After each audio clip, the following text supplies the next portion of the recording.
చాలా మంది తల్లిదండ్రులు బాధపడలేక, భార్య బాధపడలేక, భర్త బాధపడలేక భక్తి చేస్తా ఉంటారు. ఎలా వచ్చావో, నీ అంతటి నీవు వచ్చావో, నేను ఎవరైనా తీసుకుని వచ్చారో, బలవంతంగా వచ్చావో, ఇష్టపూర్వకంగా వచ్చావో, భక్తితో వచ్చావో, లేకపోతే దురుద్దేశంతో వచ్చావో నాకు తెలియదు. కానీ ఈ రోజు దేవుని సన్నిధిలో నిలిచే ఒక ధన్యత దేవుడు నీకు ఇచ్చాడంటే, నీవు దేవుని సన్నిధిలో నీ జీవితాన్ని ప్రక్షాళనం చేసుకోవడానికి దేవుడు నీకు ఒక సదవకాశం ఇచ్చాడు. కానీ దేవుని సన్నిధికి సమీపించే ప్రతి ఒక్కరు కూడా భయముతోనూ వణుకుతోనూ భక్తి శ్రద్ధలతో రావాలి.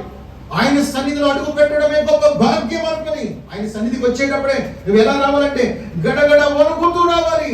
దేవా, మీ సన్నిధికి వస్తున్నాను, నా జీవితంలో ఏదైనా లోపం ఉంటే నాకు తెలియచేయి ప్రభువా, నాకు బయలుపరుసు తండ్రి, నేను పరిశుద్ధంగా బ్రతకాలని నీ సన్నిధికి వస్తున్నాను, అలాంటి జీవితం నాకు దయచేయి ప్రభువా అని రావాలి. మనము దీవించబడటానికి, రక్షించబడటానికి, పాప క్షమాపణ పొందడానికి, పరలోకానికి వెళ్ళడానికి మనం సిద్ధపడడానికి వస్తున్నాం దేవుని సన్నిధికి. వ్యర్థమైన రాజకీయాలు చేయడానికి, అసలులో ఉన్నటువంటి దురుద్దేశంతోనో దేవుని సన్నిధికి వస్తే నీకు అంత నష్టమే జరుగుతుంది.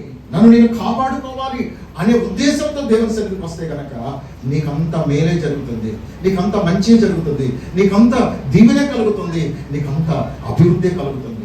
దేవుని మూలంగా పుట్టినవాడు ఎవ్వడు పాపము చేయడు. నువ్వు పాపము చేస్తున్నావంటే నువ్వు దేవుని మూలంగా పుట్టిన వ్యక్తివి కాదు, సాతాను మూలంగా పుట్టినటువంటి శాపగ్రస్తమైన జీవితం ఉంది.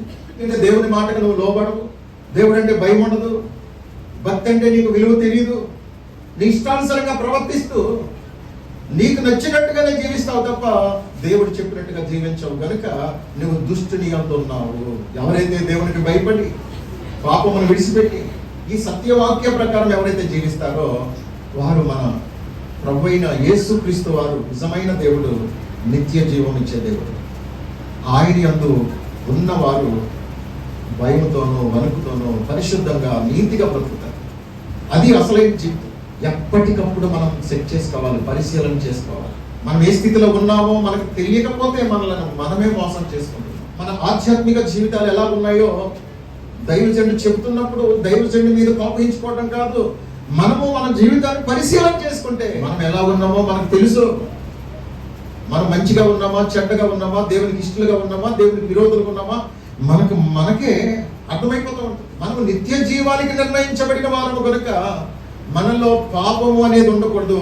దుష్టుడు మనల్ని ముట్టకుండా మనల్ని మనం భద్రం చేసుకునే స్థాయికి ఎదగాలి. అపవాదికి అవకాశం ఇస్తే మనలో తప్పకుండా వాడు ఎంటర్ అయిపోతాడు. అయినా ఇస్కరియోతు యోధ తన ఆలోచన విధానం సరిగా లేక అతనిలోనట సాతాను ప్రవేశించినట్లుగా చూస్తాం.